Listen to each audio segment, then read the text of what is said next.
Here's how to identify black nightshade, Solanum nigrum complex. I'll just say there's a number of different species in North America that are very closely related and all go under the name black nightshade. We'll refer to those as Solanum nigrum complex. The Solanum nigrum species proper is only found in Europe. There are a number of different species names. iNaturalist uses Solanum emulans for the one found in this region most prominently. So the leaves look like this. They have smooth margins, sometimes with some kind of wavy teeth on them, but never sharp teeth. The leaves are growing singly. This is an annual plant. It likes gardens and disturbed soil. You'll often find it in flower planters that have not been weeded in a few weeks. You'll very often see bug holes on the leaves. The leaves are actually edible, and I guess the bugs know that. One nice identifying characteristic is a ridge along the stem of the plant that you can see pretty clearly here. This is not necessarily that only black nightshade has ridges along the stems. Many plants have these kind of wings, but it helps to differentiate black nightshade from some otherwise similar looking plants.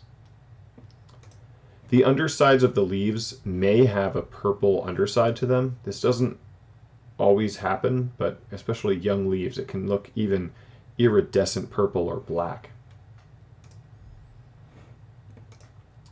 Now, black nightshade has smooth or slightly hairy stems, and that's a distinguishing characteristic versus Carolina horse nettle, which is in that same genus, Solanum, which has these prickles on it.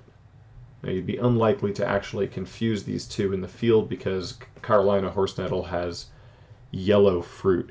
It doesn't turn black, but if you see prickles, it's definitely not black nightshade.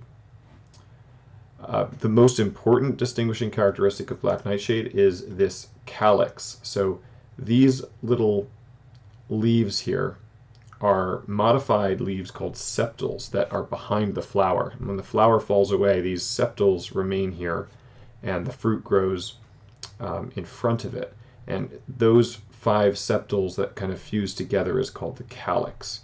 So this is familiar from those little leaves that you see on the top of a tomato. That's the calyx of the tomato. The calyx is smaller than the berry, possibly as large as the berry, normally about half as the diameter of the berry. The deadly nightshade, Atropa belladonna, which is found only very rarely in North America, along the coast supposedly, it has this calyx that's about 2 times as large as the berry.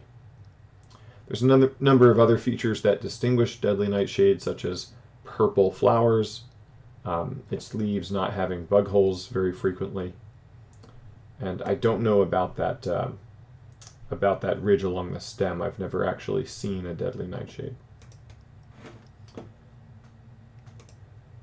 So the ripe berries are black. You should only eat the fruit if it's completely black.